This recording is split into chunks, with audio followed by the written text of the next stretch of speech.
The Vikings possessed technology that allowed them to easily cross ocean expanses and engage in active fishing in North America. However, the reason they never established a permanent presence on the new lands seems truly terrifying and remarkable today. When pondering who these legendary Vikings really were, the image that immediately comes to mind is of people who, at the end of the 8th century, were determined to change the course of history. Imagine, it's the late 8th century, and a group of Scandinavian explorers, true visionaries, is on the verge of conquering new horizons. In this case, we're talking about Vikings, warriors from Denmark, Norway, and Sweden, who were not just a band of people with horned helmets, but sophisticated and multifunctional explorers. They were essentially pioneers, adventure captains capable of astonishingly accurate navigation across open seas and capable of covering vast distances. These sailors possess not only advanced navigational skills, but also belonged to a society with a highly developed culture, which went far beyond simple plunder and devastation. Contrary to popular images created by Hollywood, they were not only warriors chasing after loot. Behind them stood farmers, traders, artisans, and technological innovators.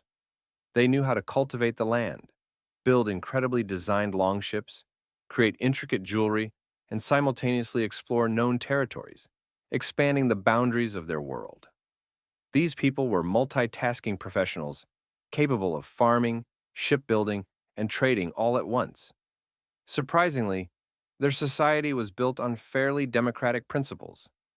It was founded on assemblies, folk councils where collective decisions were made, and women's participation in societal life was much broader than in many other contemporary civilizations.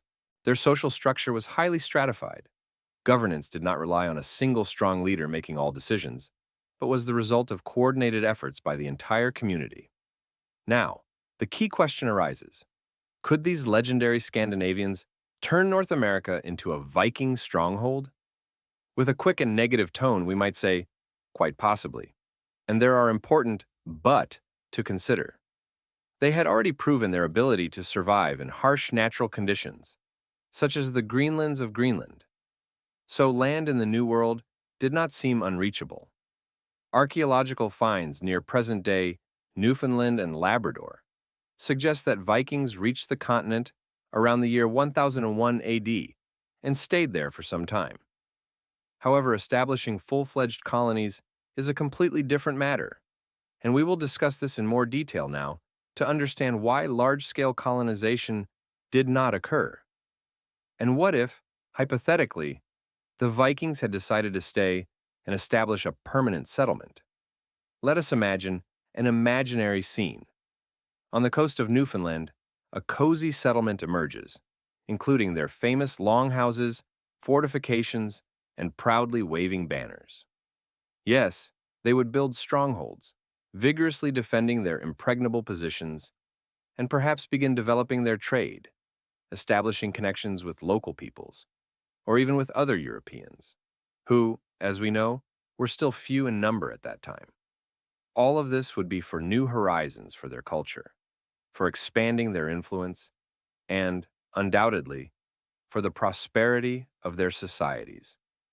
Considering potential conflicts in such cases, Vikings would most likely choose a location near a water body to ensure convenient fishing and access to forest resources necessary for ship repairs and construction. These sailors were not random explorers. They acted very consciously, carefully planning their steps and chosen position. Their invasion of new lands was not spontaneous, but the result of a complex and well-thought-out expansion, in which strategy and calculation played a crucial role. Securing a suitable location meant providing for both human and livestock sustenance, laying the foundation for stable and prosperous colonization. This colony could have become a powerful northern outpost, where Scandinavian methods of land use and economy combined with the unique natural features of North America. Small, closely connected settlements would have arisen there, similar to the model they used in Greenland, living in geographically close regions. Wooden structures, advanced shipbuilding, established trade relations with local indigenous peoples. All of this would have created a dynamic multinational community. If, at the right moment, The Vikings had been able to effectively utilize their resources and tactics. The prospect of establishing a multicultural frontier could have unfolded, where Scandinavian innovations would be influenced by the knowledge and skills of native inhabitants. The conquest of new lands was not just landing and planting a flag, it was a skillful combination of resource management, environmental adaptation, and high survival skills. Physical endurance was important, but so were intelligence, flexibility, and readiness for constant change in the conditions of the New World. Key factors for successful colonization included population size, sustainable food production, and honest relations with existing native groups. It was also necessary to develop technology capable of coping with the harsh climate and natural conditions of North America. The arriving Vikings would have had to rely on qualities they had already mastered: high adaptability. They would have needed to learn local fishing techniques, explore agricultural opportunities, establish trade links, and essentially become part of the local culture. In other words, their arrival would not have been just an expedition, but a gradual integration into a new socio-cultural context. Now, however, it is necessary to move beyond hypotheses and imagine what truly happened. The time is approximately 1,000 years ago, and it was then that the Vikings were heading towards the lowlands in Newfoundland. They were the most ancient explorers and pioneers of their time. And here is the surprising moment. The first Europeans simply visited the area, taking a quick glance at the surroundings, and decided that everything was satisfactory. They felt comfortable and saw no need to stay. But why did they suddenly decide to disappear after arriving at the site? What was the true purpose of their arrival and subsequent departure? To colonize foreign lands, it is primarily necessary to have substantial human resources, a large army or population capable of overcoming all difficulties and ensuring the permanent settlement of new territories. The Vikings lacked this in those times. Today, when we talk about colonization, we usually associate it with powerful states or large expeditionary fleets capable of conquering and holding vast territories. However, during the Viking Age and during their voyages, the population in their world was far less numerous. Their settlements in Greenland, for example, were very small, and their population was so limited that talking about a full-scale conquest of the continent was simply impossible. Imagine attempting to colonize the vast continent of North America with a limited number of relatives and a few cousins. Clearly an unfeasible task. It is roughly comparable to setting out to conquer huge stretches of land with a tiny group of people who, in fact, lacked even the genuine strength for such a large-scale mission. Another reason why the Vikings did not pursue colonization lay in their culture and worldview, which was almost completely opposite to that of the indigenous peoples of North America. It is also important to consider that Native Americans were not particularly friendly toward outsiders.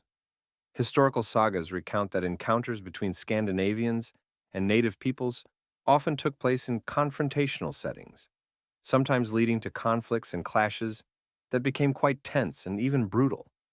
The Vikings quickly realized that capturing and holding these lands would not be an easy task. Resistance was strong, and attempts to impose their will faced stern opposition from the local populations.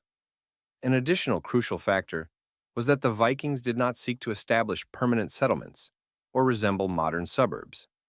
They can rather be described as medieval resource hunters. They came in search of valuable materials, such as timber for construction and shipbuilding, and fish, which was a vital food source. Their method of operation can be characterized as quick raids, followed by retreat, the so-called hit-and-run strategy. They did not aim to establish long-term settlements, as their expeditions were more like swift raids aimed at extracting resources rather than creating new towns and indigenous colonies. Additionally, it is worth noting that the Vikings had very limited trading opportunities. They arrived in new lands with goods, but the local tribes showed little interest in their products. It was roughly like bringing stale crackers to a tea party. No one was particularly impressed, and therefore, genuine exchanges that were truly beneficial did not occur. The lack of interest in trade greatly reduced the Vikings' motivation to settle or develop long-lasting contacts. Regarding the climate in the area of future New Iceland, the main obstacle for agriculture was the harsh and unpredictable weather. Such a climate can be described as cold and highly unstable, the opposite of a mild and favorable summer season that any traveler might dream of. Attempts to grow crops under such conditions resembled an adventure akin to those stories of grandfather's walks: climb a mountain, and the wind is fierce. Freezing winters made cultivation very difficult, as frozen fingers and cold turned work into a tough test for any farmer. The crops the Vikings relied on for food and livestock feed included barley, rye, oats, wheat, millet, peas, and flax, all cultivated for human consumption and animal feed. They also gathered hay for their domesticated animals, which helped provide fodder during the long winter months. All of this required a good growing season, when the sun shines long enough and warm enough to promote plant growth. Therefore, it was necessary to wait for several seasons to secure consistently bountiful harvests, which was far from easy in such harsh climatic conditions. Besides the threat of food shortages, temperature fluctuations also negatively affected sheep, cattle, and goats. Of course, adaptation to extreme climates is possible, but it typically occurs only after populations have lost some of their best representatives when faced with severe frosts or heat. However, these threats are more secondary, and the risk associated with them seem too high under current conditions. Another significant problem was the disruption of supply chains and logistics, which played a key role in supporting the colonists. Imagine managing a settlement located thousands of miles from the main supply center. One bad storm could instantly cut off all communication and supply routes, leaving the colony without essential provisions. For the Vikings, Greenland represented a vital link to the rest of the world. They perceived their lifeline in North America to be too risky, too remote, and too complex to maintain reliably. Essentially, the Vikings were adventurers, explorers, rather than builders or long-term settlers. Their experiment with exploring new lands was more an attempt to expand horizons than a strategic plan for colonization and development. It is quite fair to say that the idea of completely conquering or colonizing North America was not seriously considered at all. Another significant drawback was that the local populations of these lands were closely connected to their environment, possessing ancient knowledge and survival skills in harsh conditions that European settlers at that time still lacked or did not understand. Without the ability to learn from or trade with the indigenous peoples, Norwegian colonists would have been in complete informational and technological backwardness.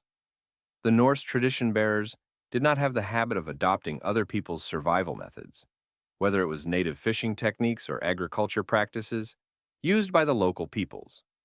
Their own methods often did not suit the new environment and could not ensure stable survival. Moreover, the number of colonists was minimal, since resources in existing Scandinavian settlements, Norway, Iceland, and Greenland, were limited. Expanding into North America would have been nothing more than a risky gamble. On paper, it might seem exciting, but in reality, it could lead to catastrophe. Overall, it was clear that to ensure stability, it was necessary to focus on strengthening existing settlements, rather than dispersing efforts on new, distant expeditions. According to historical sources, only a few dozen or perhaps 100 Vikings may have reached the new lands in North America. The most important thing was that Greenland itself, where they were already located, was barely surviving. The settlers there faced harsh winters, limited resources, and a sense of isolation, making the risky experiment of seeking new colonies in even more distant and hostile lands impossible. Finally, it is important to remember that even Viking longships represented a remarkable technological achievement. However, maintaining and managing them required significant resources and skills. Their upkeep and equipment ultimately became serious problems, especially given the need for long and dangerous ocean voyages. The Vikings probably quickly realized that the costs of supporting transatlantic expeditions far exceeded the potential benefits of regular voyages to the possible colonies. Their ships were perfect for quick crossings through straits and short trips, but entirely unsuitable for transporting large groups of settlers or heavy cargo across the ocean. As a result, it turned out that providing food, water, and the necessary workforce for organizing distant colonies would be practically impossible, making such enterprises unfeasible. Moreover, the Viking Age was a time when boldness and ingenuity were encouraged. But North America was not unclaimed land awaiting conquest. It was already inhabited by native peoples who had settled there long before the Vikings appeared. These indigenous cultures were neither willing nor inclined to surrender their lands to outsiders, and the Vikings themselves, in terms of preparation and armament, were unlikely to coexist peacefully or subjugate them. Viking sagas suggest that they may have faced serious difficulties related to the natural environment. Winters in North America proved to be far harsher than expected, and summers were probably not long enough for sustainable agriculture. Some plants failed to ripen, and animals struggled to survive in such conditions. Additionally, unfamiliar diseases encountered by the Vikings in these new lands further complicated their stay. The transfer of illnesses between indigenous peoples and European settlers could have led to disastrous consequences for both sides. Imagine being thousands of kilometers away from your homeland, surrounded by an unfamiliar environment. Such an experience was not only physically challenging, but also mentally taxing. The pressure and internal crises caused by the awareness of distance and hardships likely made prolonged habitation extremely difficult. The feelings of homesickness that are not unfamiliar to people forced to leave their homeland certainly troubled the Vikings as well. Unfortunately, their designation of North America as the English land, a Viking term, was probably more an attempt at an appealing legend than a reflection of reality. The territory marked as fertile land might have appeared enticing, but reality did not meet these expectations. The period of Viking exploration occurred during an era when the global climate was somewhat warmer than today, making Greenland and North America seem more attractive for settlement at first glance. However, this relatively warm period was short-lived and was soon replaced by deteriorating conditions, which compounded the already difficult situation for the early settlers. Despite their bravery and military prowess, the Vikings were unprepared for the harsher conditions they encountered along the way. Their expeditions to North America were largely driven by the need to harvest wood, valuable raw material for construction and fuel. Transporting timber back to Greenland or Scandinavia was not as simple as it seems. First, trees had to be cut down, then hewn, prepared for loading, and finally transported to the shores, from where the cargo was shipped onto ships. Part 7 of 9. Logistical challenges of this kind undoubtedly often outweighed the potential benefits, especially considering that, unlike later European colonizers, the Vikings did not find gold, spices, or other riches in North America. Without clear economic incentives, their interest in new lands gradually waned, and they generally saw little point in full conquest of the continent.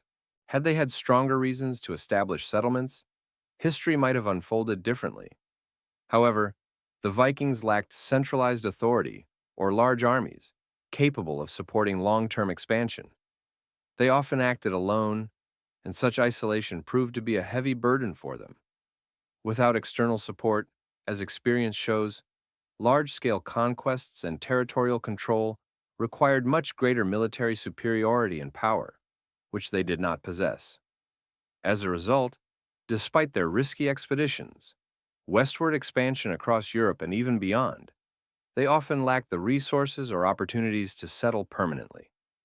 Nevertheless, archaeological finds indicate that the Vikings did visit North America as early as the 1st century AD, the earliest known instance of humans reaching global horizons. Today, the only confirmed Norse settlement is L'Anse aux Meadows in present-day Newfoundland.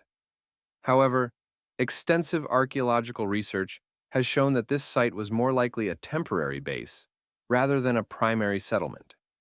Moreover, Viking expeditions explored territories further south, providing new evidence of their active presence in some regions. Yet, The exact frequency and duration of their stays on the continent remain subjects of debate. Modern studies, based on stylistic analyses of architectural remains, examination of ancient artifacts, as well as interpretations of Icelandic sagas, oral traditions recorded centuries later, suggest that Vikings could have been present in North America during various periods, roughly from the 8th century until the mid-11th. Radiocarbon dating on numerous finds has established over 150 dates, of which about 55 pertain to the Viking presence. These timeframes, however, extend across the entire Viking Age, from approximately 793 to 1066 AD.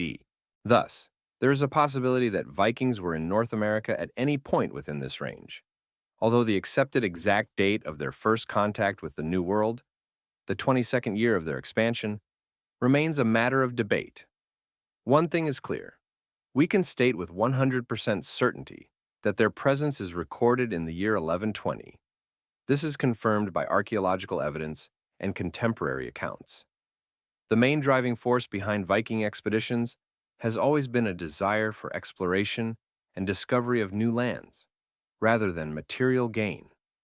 They ventured into uncharted territories, guided by a spirit of adventure and a desire to expand their horizons. In the 16th century, during the era of European maritime exploration, such expeditions evolved to a new level, carrying Europe further beyond the boundaries of known maps. When it comes to colonization, different peoples had vastly different approaches and strategies, which subsequently determined the success or failure of their efforts. It is important to understand that the first Viking settlements and later European colonies had different goals and motivations, explaining the significant differences in their outcomes. The Vikings, setting out to distant lands, were primarily driven by the objectives of expanding their borders, acquiring new resources, and seeking new opportunities. They did not aim for settling and sustainable development of colonies. They encountered harsh conditions, and resources like timber and furs were extremely scarce in regions they reached, such as Greenland, which served as a temporary area rather than a place for long-term settlement. Their expeditions were more like reconnaissance raids rather than preparations for building full-fledged colonies. Turning to the later European settlers of the 16th century, these were people from Britain, Spain, France, countries for which colonization was primarily an opportunity to extract economic benefit. It is well known that Christopher Columbus, sailing west, was seeking a shorter route to Asia, preferring the maritime route around Africa. However, he encountered something unexpected: new lands, later called the New World. When news of his discoveries spread across Europe, states like the Netherlands, Spain, France, and Great Britain sent their expeditions to these new lands. Their motivation was much stronger than that of the Vikings. They aimed not only to discover new territories, but also to profit from them. The Spaniards, for example, sought God, gold, and glory, driven by a desire to spread their religion, acquire wealth, and achieve fame worldwide. The French focused on establishing trading posts that could supply Europe with furs and other goods necessary for commerce. The Dutch, or as they were called at the time, the Netherlands, were interested in discovering economic opportunities, expanding their trade networks, and resource extraction. The British, in addition to material gains, sought to free themselves from the authority of the Church of England and to live according to their own religious beliefs, which added a special sense and mobilization to their expeditions. Over the centuries since the first discoveries, shipbuilding and navigation have greatly improved, making preparations for long-distance voyages more efficient. This undoubtedly played an important role in why Europeans were able to accomplish such numerous colonial conquests and expansions. While the Vikings primarily engaged in exploration and temporary raids, lacking the resources and manpower for large-scale settlements, their expeditions to North America were more like preliminary raids, part of history and legends. Their adventures, recorded in sagas, are sometimes embellished or distorted, making it difficult to determine how genuinely they aimed for full colonization. Many of their voyages may have been reconnaissance missions rather than attempts to establish permanent settlements or expand their empire into new lands. When they first faced emerging difficulties, their initial solution was to move further on, as it seemed that the costs and efforts did not justify the results. As they approached the shores of North America, the Viking era was already drawing to a close.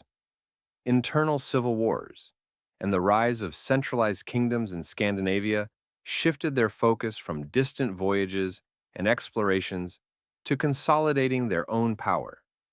They now sought to root themselves more deeply and achieve stability, which constant pursuit of new discoveries could not always guarantee. This change, of course, reflected a shift in priorities, as in times of internal instability and strengthening centralized states, security and the solidity of foundations became more important than territorial expansion. As a consequence, active seafaring and expeditions fell into the background, giving way to internal consolidation and strengthening of already conquered territories. Experience shows that as fatigue from constant expeditions sets in, such peoples tend to seek security and stability, which at the same time provide resilience and calm. Thank you for your interest in history, uncovering new facts and revealing astonishing events of the past. If you are eager to dive into the most exciting stories related to history, be sure to pay attention to our materials. Don't forget to focus on the main sources of knowledge to learn even more fascinating facts about everything connected to our past and present.